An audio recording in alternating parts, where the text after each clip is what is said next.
Today we're at a small family farm in Cedar County. The Bolens raise beef cattle, and today you're going to get a glimpse into what their operation looks like. Now we're with Clint and Sammy and their 3 children. Guys, can you tell us a little bit about the farm that we're on, the history, and a little bit about your family? Yes, so we're Clint and Sami Bolen, and then our children are Kitten, Peyton, and Emmy Lou Bolen. We raise beef cow here. We have commercial, and then we have a set of registered Charolais. We also do our own hay and sell our own hay. So about how many acres is your farm here? We have about 200 acres. Okay. So on 200 acres, you can raise how many heads of cattle? Usually around 60 to 70, depending on pushing on your grass and stuff. How you do it. Yeah. So we have a herd of cattle out here. Can you tell us a little bit about, and I see some babies if we look close too. Can you tell us a little bit about what you got out here, the ages, all that? Yeah, so all the Charolais cattle we have are registered, and they all running right at 4 years of age. And so we run a Charolais bull registered. And so on all the calves, we keep them registered, paperwork, weight at birth, and tight records on them. And then our black and reds are just Gelby and Angus cross. So we just tag them out. Yeah. When you're talking about having registered Charolais, what you're meaning is they're purebred. So they have Charolais moms, Charolais dads, but then you're also taking really accurate records on everything so that when you sell these, you're getting more for them. Is that right? You get more per pound, according to who your seller is, obviously. But as soon as they're born, we tag them, we weigh them, we keep extensive records on them, and then we're getting into the business of selling Charolais bulls, so that's very important to do that, because the people are going to look at their EPDs and that sort of thing. So. When you're talking about EPDs, that kind of measures a lot about the personality in the cattle, but also it kind of measures a lot about what genetics they're going to have and how they're going to have babies.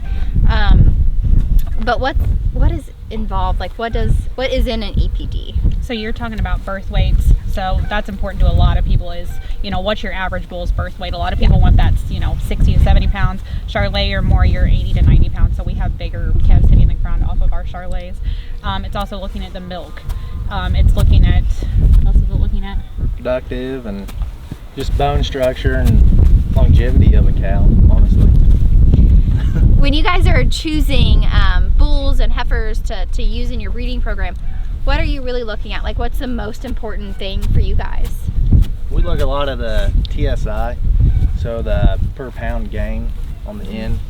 And so it's a lot of, you really got to go in a lot of reading and depth to really get involved in it. But basically it gives you an average weight of what more, once you wean out, how much more you should make off of a calf just by looking at the paperwork on a mom to a bull. As a family of farmers and ranchers, what's really important to you guys, and why do you choose to raise beef cattle? We choose it for the experience of our kids. It's more of a way of life than it is, you might be in the market to make money in cattle, but it's more of a way of life to raise our kids, to show them what's important, show them how to raise animals, show them how to care for animals, show them that this is the important way of life, rather than raising them, in the city. And yeah. What else? Just work ethic. Yes, a lot of it. I mean, want our kids to be able to take care of their own when they grow up and have that all about them. Kenton, what's your favorite part of the farm? Driving the tractor. You like driving the tractor? Girls, what's your favorite part? I like horses. You like the horses? What about you, Peyton? Feeding the pigs. You like feeding the pigs? Good. We all know that the rate of gain is really important in cattle because that's how you're going to get the most bang out of your buck. But what goes into feeding these cattle, and why is that important? We feed a lot of ours is hay, and then we mix in protein tubs and stuff, and a lot of mag to keep them healthy throughout the winter, because you lose a lot of it in the grass nutrition.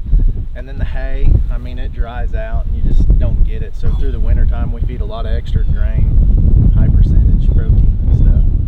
So hay is is vital, really, because here in Missouri, we don't have grass growing all the time, and you need to have green grass that's tall for your cows to eat. So hay's really important. How do you guys get the hay, and what does that look like for you?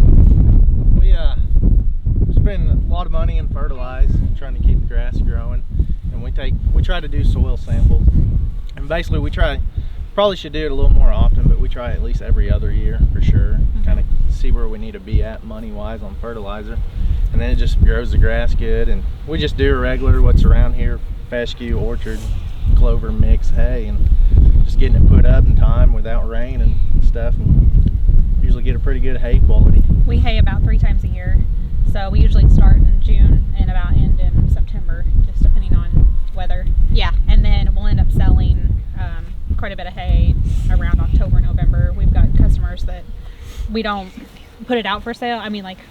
But we've got customers that come back that buy our hay every year. So That probably looks pretty busy for you guys, just to keep haying. Yeah. When you have 3 young kids running around and 2 full-time jobs too. yeah.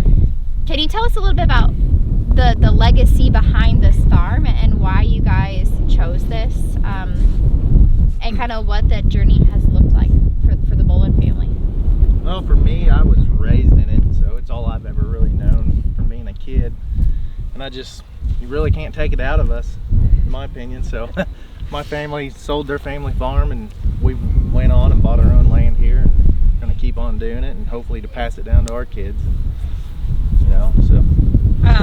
So I was raised not on a farm, but out in rural America. But all my grandparents farmed, and then when we met him, they had a family farm, and they sold out in 2017, and so we pretty much had to start over and buy all the land, all the cattle, equipment on our own. So we are generational farmers, but when we had to start over, we're starting over as first generational farmers.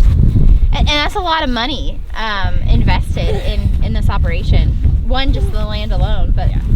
when you look at the fencing, the cattle, the equipment, the kids, it really, I'm sure it gets quite expensive for you guys. Yeah. Oh yeah, and that's kind of why we look at like selling some of our hay. We don't really have to, but it helps cut our cost in there, and anything else, like we got brush hogging our own equipment, so we can hire out to do a little brush hogging on the side when we get time. Yeah.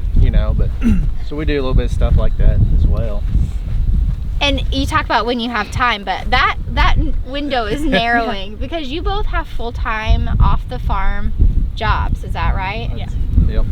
He works for the railroad, the NSF, and then I work for the University of Missouri Extension, and then I'm also a realtor at the United Country.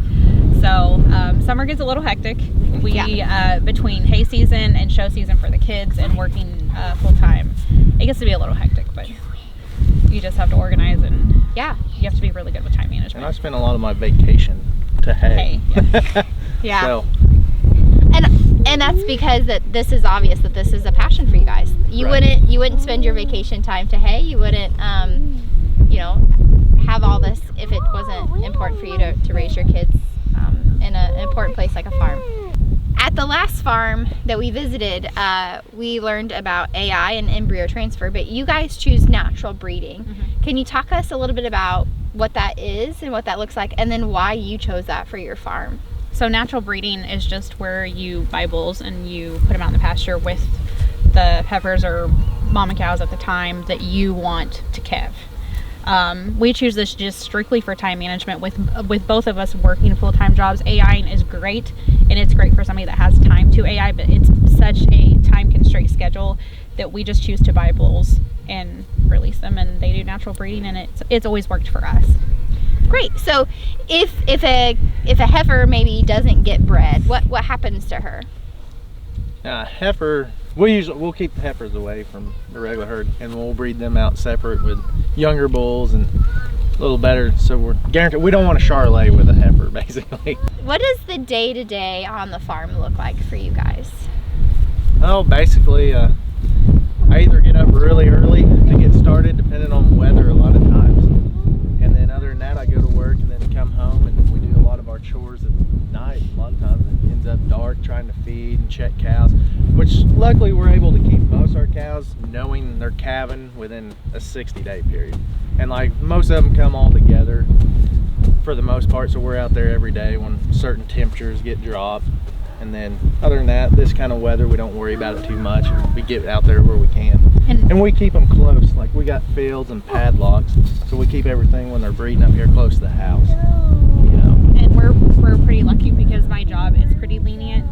That last week we were worried about some heifers, so I was able to come home and check and then go to work before. So it's just kind of around the clock schedule of who's checking who, and during the when the weather is really bad, we're checking around the clock. Right. So you probably are. We had a cold snap a couple weeks ago. Yeah. You probably had some calves in the house. We had some calves in the house and in the garage and here, there, and everywhere. We're really fortunate because we had lost 2 during that time, but compared to some other farms, you know, we consider ourselves very fortunate. It was a very bad cold snap.